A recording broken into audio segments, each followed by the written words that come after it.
On my father's 65th birthday, my mother brought a special guest to the family celebration. She took the microphone, standing directly under the central chandelier of the dining room, her voice gentle but laced with something sharper. "Let's all give our congratulations," she said, "to the soulmates who've weathered over 40 years together, and are finally making it official tonight." It felt like the air had been sucked out of the room. My father, usually so proud of his composure, went pale. He cast a quick glance toward the edge of the crowd, at Diana Whitman, his longtime mistress. Her eyes met his with a fragile hurt, like she hadn't expected this either.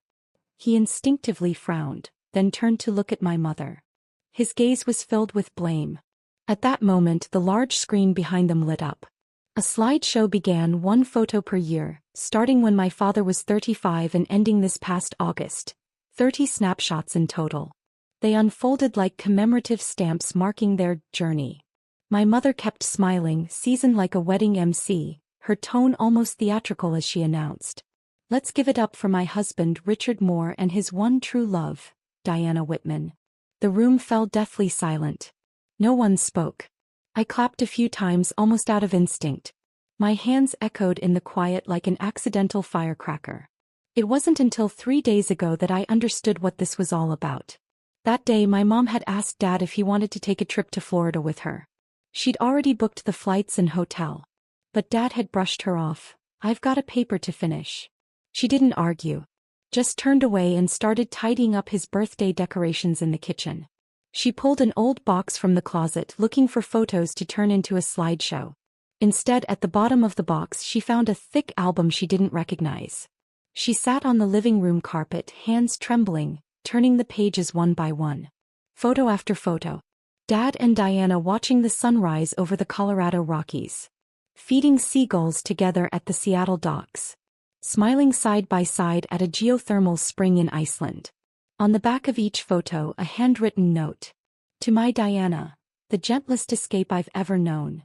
My mother's posture, so upright just moments before, seemed to collapse. Her eyes went hollow, her mouth curled into a smile that tried and failed to hide the heartbreak. I had never seen her that quiet. Or that alone. She stared at the pictures for a long time. Then finally, in a hoarse whisper, she asked me, "Can you tell me why?" Tears rimmed her eyes. She asked again, "Why?" "I've been asking myself the same thing ever since." Why? She was the one who stood by him when he couldn't find a job. She cooked 3 meals a day in that tiny first house and still went to night school to learn accounting so she could file his taxes. She stayed up sewing clothes and skipped every indulgence so we could go to school. She never bought herself a decent purse, but always remembered what kind of wine he liked and how he liked his steak. Her whole life she believed Mrs. Moore was a calling. And yet he loved someone else. At that moment, a memory hit me like a wave. It was a rainy afternoon. Mom was cooking dinner. I was drawing in the living room when I heard a dull thud. I ran into the kitchen. She was on the floor, lips pale, pants soaked in blood. I panicked. Didn't even put on shoes. I ran to Dad's study. He was packing for a business trip. I screamed. Mom collapsed. "She's bleeding." He froze for a second. Walked to the doorway, glanced at her, furrowed his brow, then muttered, "I'm definitely going to miss this flight." And just like that he grabbed his coat and left without looking back. My mother lost the baby at the hospital. The doctors told her plainly, and no one was there to hold her hand. She walked home from the year alone, one trembling step at a time, and then lay on the living room couch for 2 straight days. Didn't eat, didn't speak, barely moved. My father didn't come home until 2 weeks later. When he heard what had happened, he sighed, just a sigh, and said, "Rachel, how could you be so careless?" She said nothing, just looked down.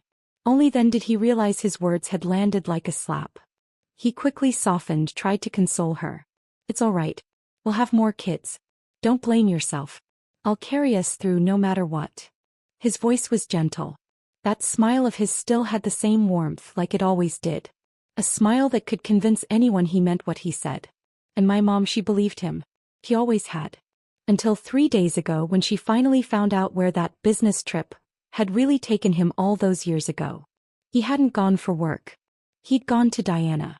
That night my mother sat alone at the dining table in silence. I approached and she handed me a photo album and a note. "Please invite her," she said. I nodded and took the yellowed collection of proof. The next morning she began putting all of this in motion. Now watching her stand under the lights, I felt a pang of sorrow. Just then my brother James leaned in and whispered sharply, "What is she doing?" The scowl on his face wasn't about our father's betrayal. It was about our mother's audacity. She looked out at the guests, her voice calm, her words like cold steel. "Diana Whitman is the woman Richard has never been able to let go of." She paused. They were apart for 6 years. But once they found each other again, they never let go. She turned to the screen behind her at the parade of travel photos. Her gaze was unreadable. "Richard's a romantic. He's taken his soulmate all over the world year after year. Every trip. Every photo. Every anniversary. Just the two of them. From the days when his hair was dark to now as it turns white, they've been acting out a love story. A decades-long play. I wasn't in it." She gave a faint smile. "And honestly, who wouldn't envy that kind of love?" "I did. I still do." Her smile sharpened, too bright to be real. "To tell the truth, trekking through mountains and oceans with him sounds a lot better than growing old alone in a kitchen, buried in grocery lists and laundry." She chuckled, but it sounded like something cracked beneath it. My father hadn't spoken yet, but James had had enough. "Mom." His voice rose like a whip across the room. "What the hell are you doing?" He was furious. "Do you have any idea what 'don't air dirty laundry in public' means?" His words sliced through the hall. Everyone turned. My father was a respected historian in the state. Published author. Conference keynote speaker. Many of the guests were his students, colleagues, even board members. He had spent a lifetime crafting the image of a devoted, gentlemanly family man. And in just a few sentences, my mother had torn that facade apart. James's fists clenched at his sides. His whole body tensed like he was about to charge the stage and snatch the mic away. He forgot the woman up there was still his mother. I sighed quietly, eyebrows drawn together. It was all unraveling. But my mother didn't even blink. She glanced at James with a cool, dismissive look, like she barely registered him. Then she picked up the microphone again, her tone steady. Too steady. "So tonight," she said, "I think I'd like to take a page from Richard's book. Maybe it's time I pursued my own happiness." She looked around the room, made eye contact with every table. "That's all I came to say." At last my father spoke, his voice tight with restrained fury. "Rachel, that's enough." He tried to lace his tone with that same old tenderness, the one that always worked on her. "Everyone's watching. Don't turn this into a spectacle. Let's go home and we can talk it through." "All right." This was his old trick. Come down from the high horse just enough, soften the edge, offer the illusion of kindness, and she would usually fold. Always had. But this time she didn't take that familiar step back. Instead, my mother reached into the pocket of her coat, pulled out a document and walked straight over to him. Calmly she handed it to him. "Sign it, Richard." My father froze. He hadn't expected her to be serious tonight, not like this. He recoiled slightly, his face turning away, expression knotted with disbelief and discomfort. "I'm not asking for a penny more than what's fair," my mother said softly. "We split everything 50-50.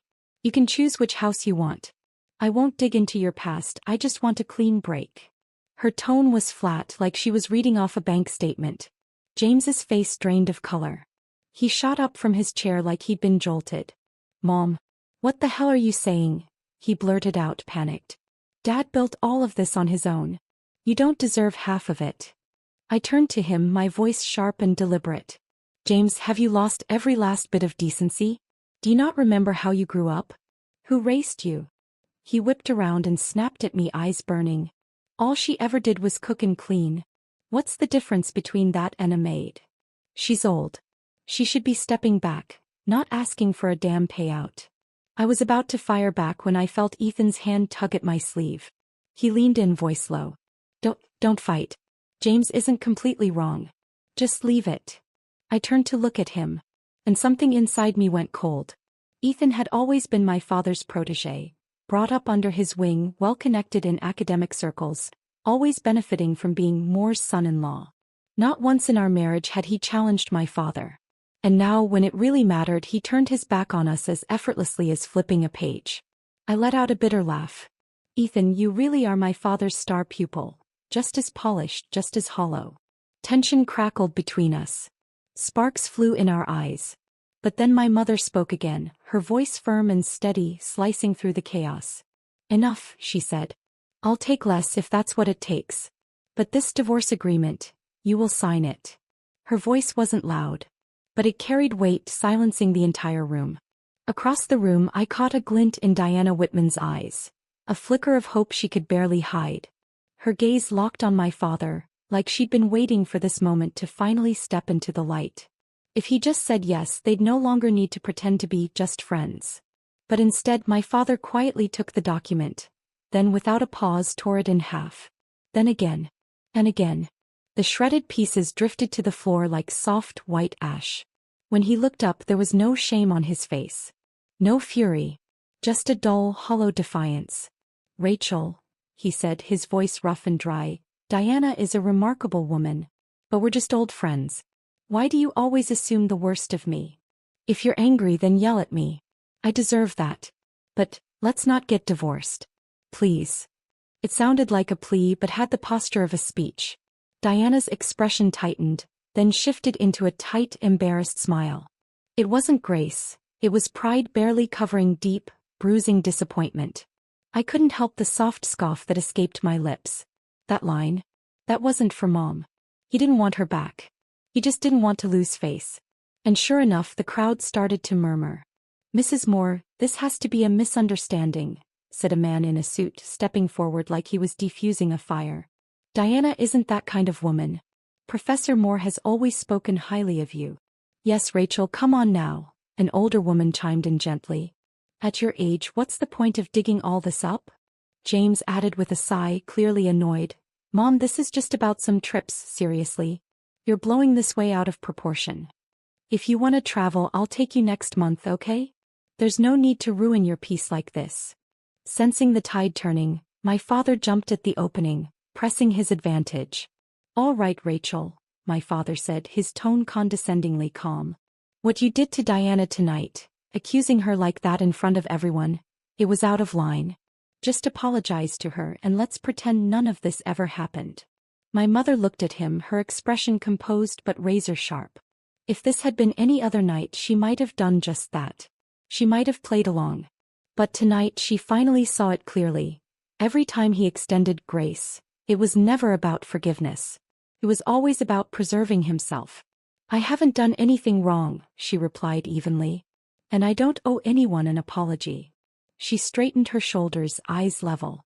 "I'm only 63. There's still plenty of life left in me. Richard Moore, whatever time I've got left, I'm done wasting it on you." She set the microphone down, turned and walked out of the ballroom without a glance back. The silence she left behind was suffocating. My father stood there, pale and motionless, as if he'd just been slapped in front of everyone. His hand trembled, still half raised, as though unsure whether to reach after her or hide. Later that night, back at the house, I was helping Mom pack her things when the front door creaked open. The key turned in the lock. My father came in, James following close behind him. He said nothing at first.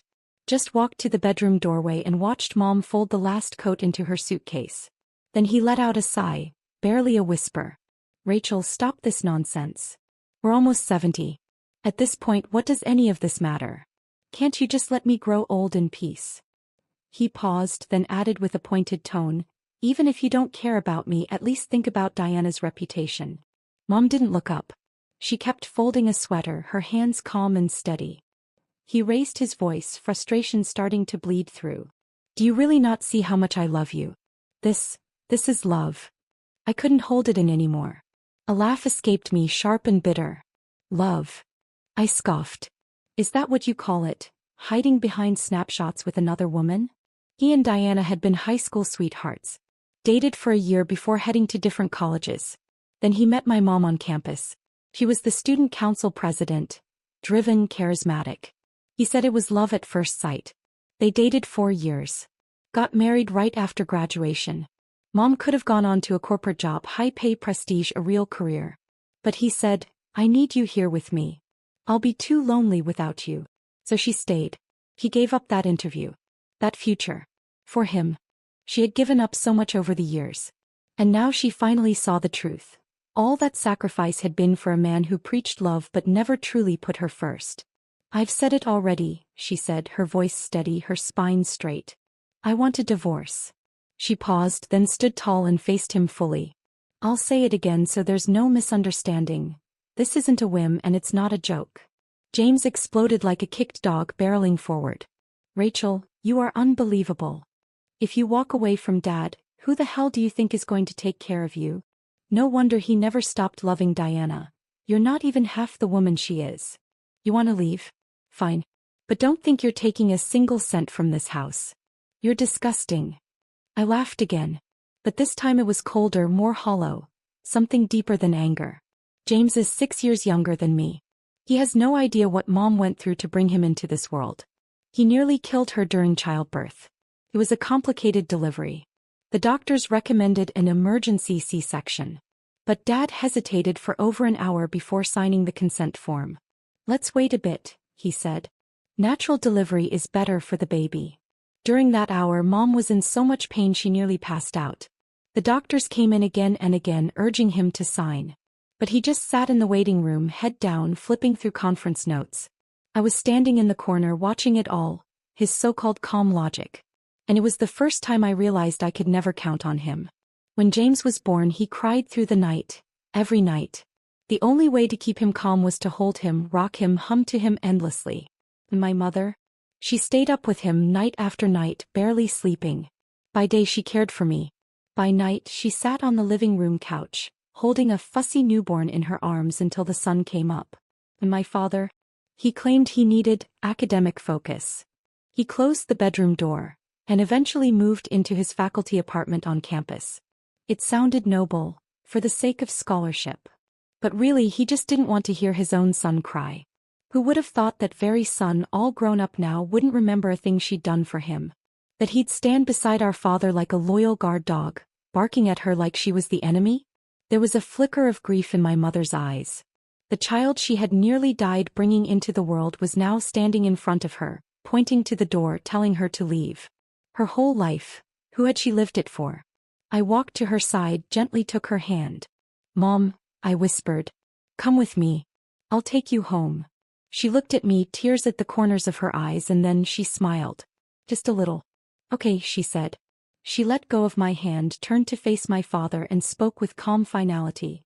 "Richard, if you won't agree to this, then I'll see you in court." My father's eyes, normally so refined and composed, suddenly burned with rage. He exploded. "Well, Rachel, you're really doing this, huh? Fine. I'll give you your damn divorce. But James is right. How are you going to survive without me?" Then he threw down the last card in his deck. "Don't come crawling back when you regret it." He stormed out, slamming the door behind him so hard the whole frame shook. Even his footsteps felt like thunder retreating down the hall. I took Mom back to my place. Ethan didn't look happy about it, but he didn't say a word. He knew better. This house wasn't his. I earned it. 10 years at a public accounting firm, grinding my way up. This was my roof. And under it my mother had every right to rest. A few weeks later, once my daughter was out of school for summer break, we packed up and hit the road. Mom had been trapped in that invisible prison of marriage for far too long. She needed air. She needed to see other skies, meet other people, live other lives, even for just a while. We went to Seattle and watched the mist roll over Mount Rainier. Then we drove south down the Pacific Coast Highway, sun pouring through the windshield, the ocean sparkling beside us. We drank cocoa in a pine cabin in Oregon. Took photos laughing on the edge of the Grand Canyon. For the first time in my life, I saw her laugh, truly laugh. Like it cost her nothing. Like it came from someplace deep and light and whole. On the last night of the trip, she sat by the hotel window, quietly organizing her purse. My phone buzzed. Dad's name lit up the screen. I handed it to her. She answered, held it to her ear, and didn't say a word. His voice came through, familiar and smug, as grating as ever. "Having fun?" She stared out at the night sky beyond the glass and answered, voice steady. "Yes. And I'd be having more fun if you hadn't called." There was a pause on the other end. A shift in tone. Then came his annoyed reply. "Rachel, don't be ridiculous. Your flight gets in tomorrow. Come straight home, you hear me? You're not some teenager running around. When you're back, I'll take you to see Diana. You can apologize to her. Otherwise, what are people gonna think? The moment I heard her name, my fists clenched. My jaw locked so tight I could feel it in my ears. But my mother? She just gave a soft, almost amused huff through her nose. Then she hung up without saying a single word more. The moment we stepped back into the house, still shrugging off our coats, the smell hit us, rich, savory roasted chicken wafting in from the kitchen. Mom paused mid-step, her nose twitching instinctively as she turned toward the source. The kitchen light was on, steam curling upward from the stovetop. A figure moved behind the counter, clearly in the thick of cooking. But it wasn't my father. He hadn't so much as lifted a pan in decades. To him, the kitchen might as well have been another dimension, one he had no intention of entering. Cooking, in his view, was something that didn't belong in a man's timeline. But whoever this was, he moved with practiced ease, his chopping swift and clean. 2 dishes were already plated on the table. "Who's in there?" my mom asked, frowning slightly as she leaned forward for a better look. I shrugged with feigned surprise. "No idea." Just then a warm male voice called from the kitchen, "You're home?" Perfect timing. Everything's just about ready. Out stepped an older man, his hair a graceful silver gray, wearing a crisp button-down and a clean apron. He looked completely at ease, standing tall with a quiet elegance that didn't need to announce itself. Mom froze. Her eyes narrowed, squinting as if she were trying to be sure of what she was seeing. Then cautiously she asked, "Wait, are you Henry?" The man smiled, gentle and knowing, with a softness in his gaze. "It's been a long time, Rachel." She instinctively brought her hand to her mouth, her eyes instantly welling up. She couldn't speak at first. How are you here?" she finally managed, her voice barely above a whisper, full of disbelief. I watched them with a smile tugging at the corner of my mouth. "Henry Collins, the man who'd called me 2 days ago. He was my mother's first love. Back in high school they'd secretly dated for a year. But my grandparents had been firmly against it. So they ended it. Not long after, my father came into the picture, full of charm and promises about security and a proper family. Henry went off to college in California, then to Germany for graduate school. He never married. No kids. Just a long, quiet life lived in his own way. Recently he heard through an old classmate what had happened at my father's birthday party. The public humiliation, the betrayal. That same night he booked a flight to Boston. He told me he didn't believe Rachel was the kind of woman who'd make a scene without reason. He got my number through a mutual friend. When he called, he sounded like a nervous teenager being called on in class. I thought it was a scam at first. But then he sent me a photo, grainy, faded, clearly scanned from decades ago. Mom stood at the edge of a high school basketball court, laughing into the camera, her head tilted toward a younger version of Henry, who looked straight into the lens with quiet, boyish sincerity.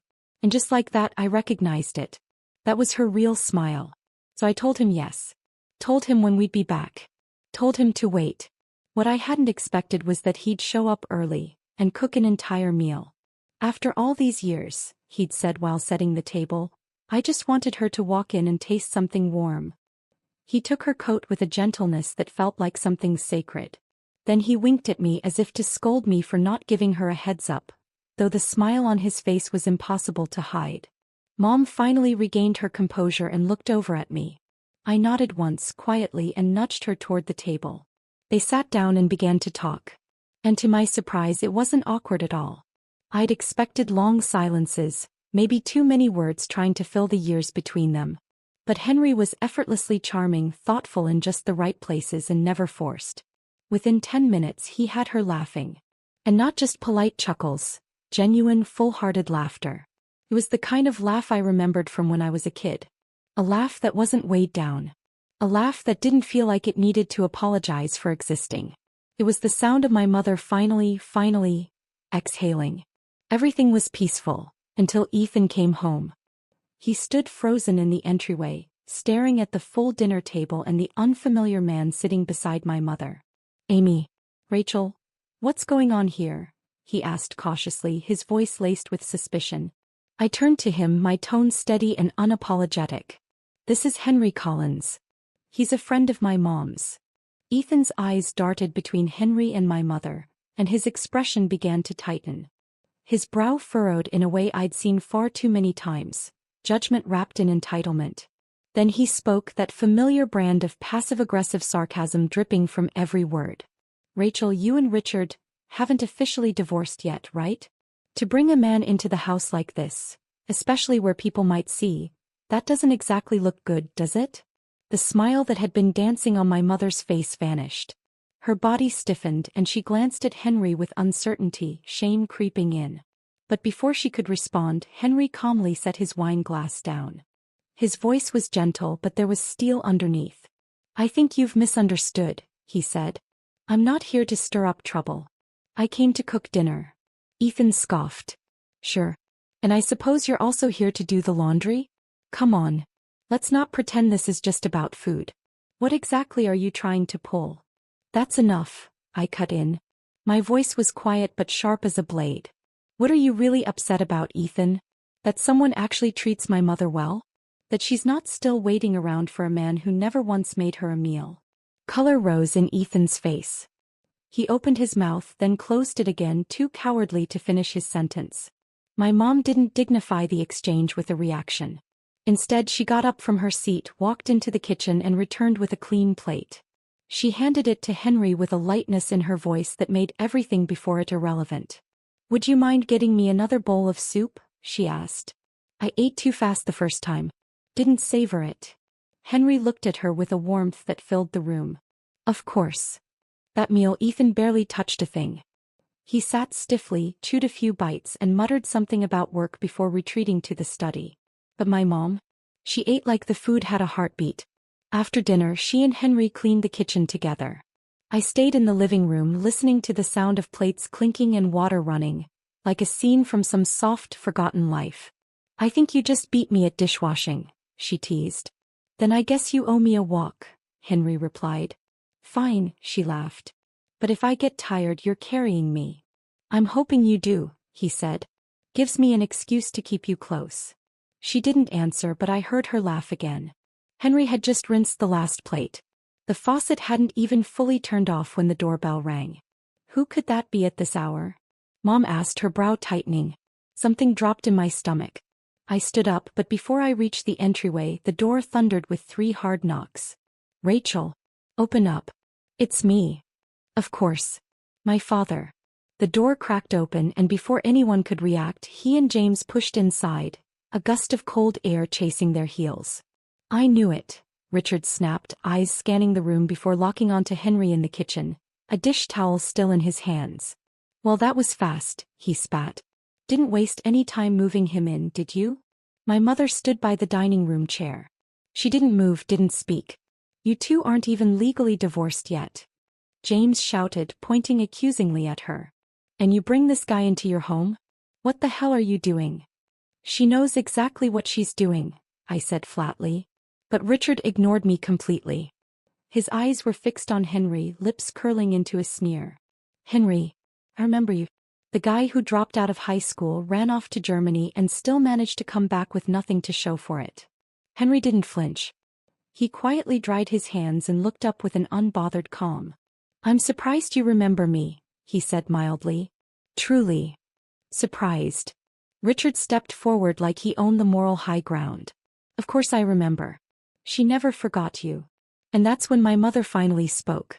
Her voice was soft but steady, like stone beneath a river. You're right, she said. I never did. Richard froze, his expression jolted. James, on the other hand, snapped instantly. Mom, are you out of your mind? She turned to look at him, not angry, not hurt. Distant. There was a calm detachment in her eyes I had never seen before. Do you remember, she said quietly, how I used to hold you through the night when you were a baby? James fell silent. Do you remember how I walked you around the house for hours while you cried until the sun came up? His mouth opened but no words came out. Your father was sleeping in the faculty dorms then. He said he was busy. Truth was, he just couldn't be bothered by the noise. I don't blame you for not knowing that as a child. But James, you're over 30 now. It's your responsibility to figure out who in your life you should never have turned on. James's face flushed deep red, his fingers trembling at his sides. And then Richard broke. His voice exploded with indignation. Rachel, have you no shame? You humiliated me in front of everyone at my birthday party. And now you're parading your old flame around in my house? What is this, revenge? My mother stared at him, her voice slow and razor-sharp. You spent 40 years tearing me down. All I did tonight was rip up the loan agreement. That's when Henry finally stepped forward. He'd been quiet the whole time, but now his voice carried, firm and unwavering. Richard, the problem is you've always seen her as an extension of yourself. Someone meant to orbit around you. But I saw her for what she really is. A woman who was meant to shine. Richard's anger flared. His laugh was bitter, mocking. Don't play saint now. You're just a lonely old man no one ever wanted. You really think she came back to you because she loves you? She's pitying you. Henry didn't blink. He met Richard's stare with quiet resolve. I never married because from the beginning I was only ever waiting for her. He paused. Even if it was just to hear her ask, would you still make me a cup of tea? My mother's breath caught. Her eyes glistened, but she didn't look away. She took a step forward and for the first time stood beside Henry. I'm asking now, she said softly. I still would. The silence that followed was complete. Even the slow drip of water from the kitchen sink sounded like thunder. I looked at my father. He wasn't angry anymore. He looked like a king who had just realized his kingdom no longer existed. His mouth opened but nothing came out. Because for the first time in his life he wasn't just embarrassed, he wasn't in control. He turned and walked slowly toward the door, shoulders heavy. James followed behind him, wordless. At the threshold my father paused and looked back one final time. You've gone this far, he said, voice low. Don't regret it. My mom smiled, gentle but immovable. I won't, she said. The door shut behind them. The world went quiet. She turned to Henry, eyes bright, her voice still touched with uncertainty. That tea you mentioned, do you still remember what kind I like? Henry gave a soft smile. Jasmine green. 2 slices of lemon.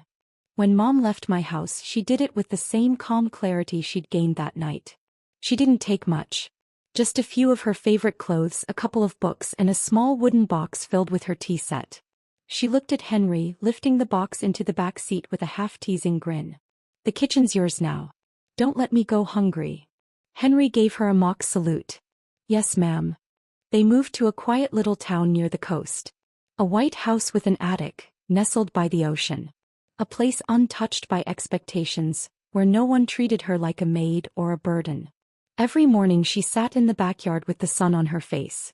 In the afternoons she volunteered at the local library, reading stories to children. Sometimes she'd send me photos. One of her and Henry smiling in front of the farmer's market. One of them riding old bicycles by the lake. And one, just one, of her standing with her back to the camera, wrapped in a light blue shawl, her hair loosely pinned up as the sun set behind her on a field of grass. There was no long caption. Just a single sentence. I never knew you could have a first time in your 60s. On the other side of town my father's life was unraveling, day by day, piece by piece.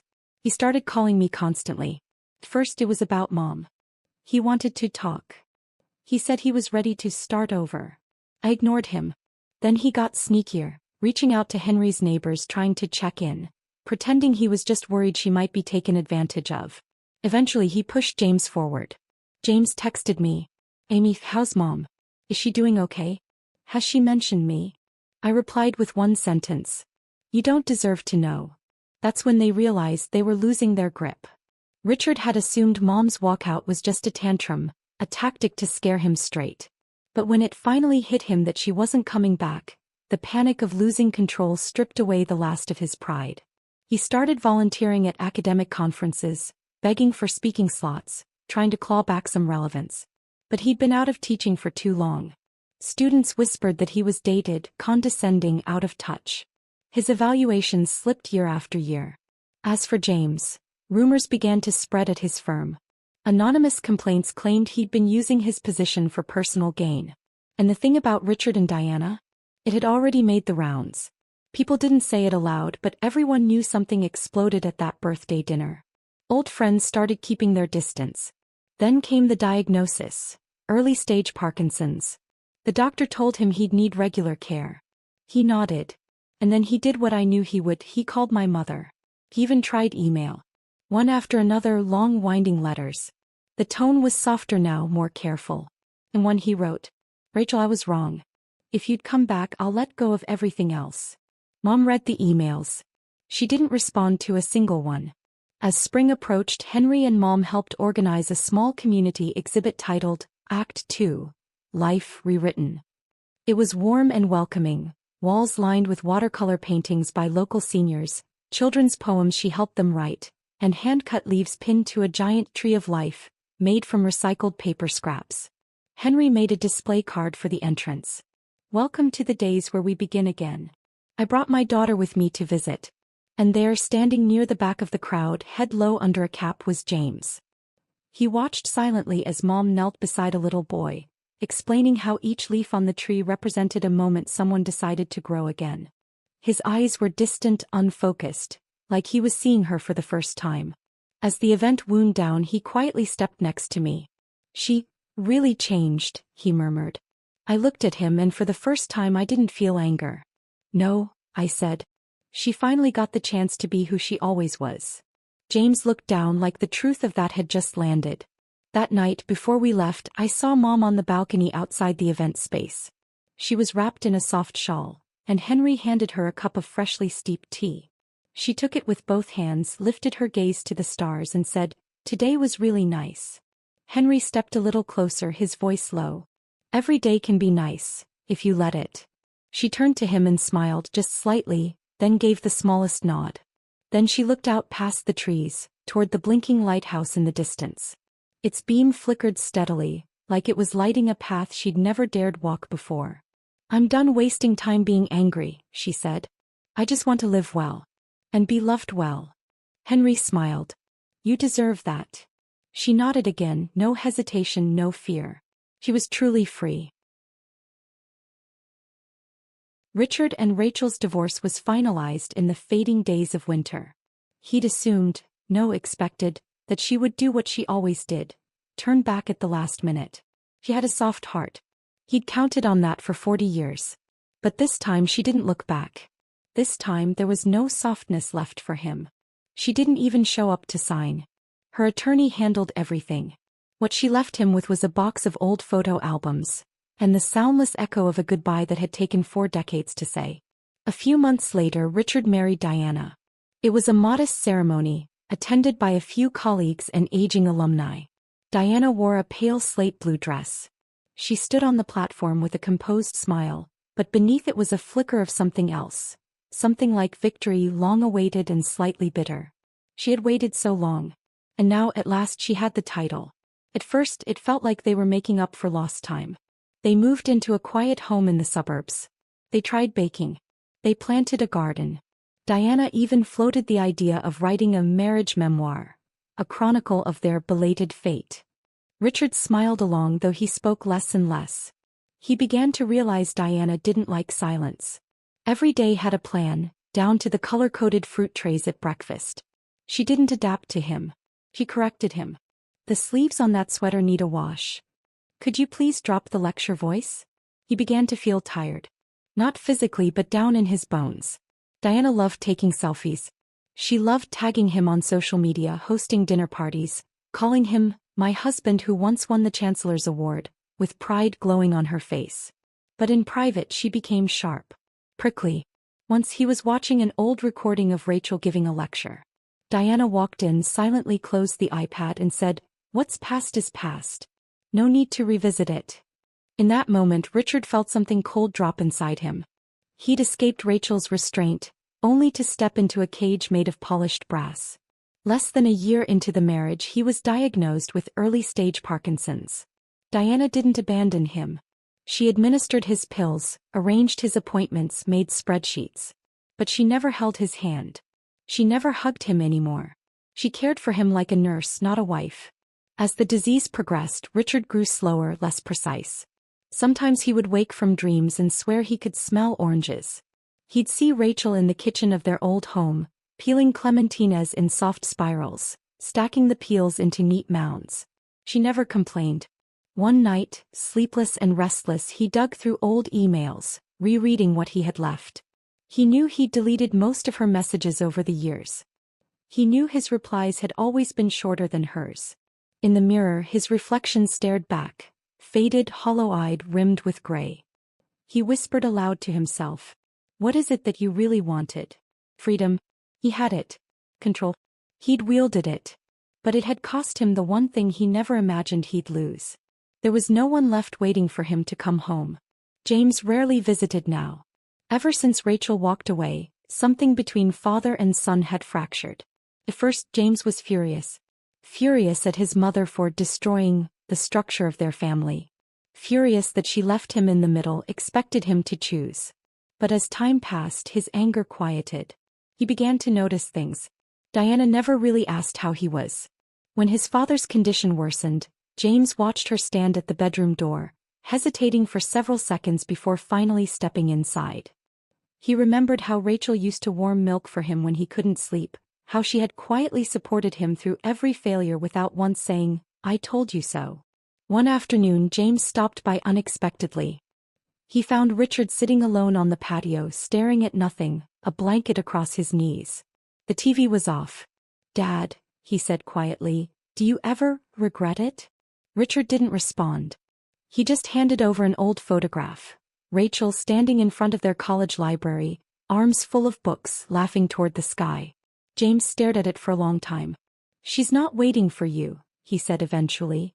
Richard nodded, his eyes fluttering shut. "I know." Diana never left Richard. She just talked less. Went to bed earlier. Spent more time with her own circle of friends. She still scheduled his follow-ups, managed his prescriptions. But she no longer asked if he wanted tea. She no longer tried to sit beside him and fill the silence. This man, this hard-won prize she had fought half her life for, wasn't the man she thought he'd be. He was just a shadow now. A shadow with his back turned, always looking toward someone else.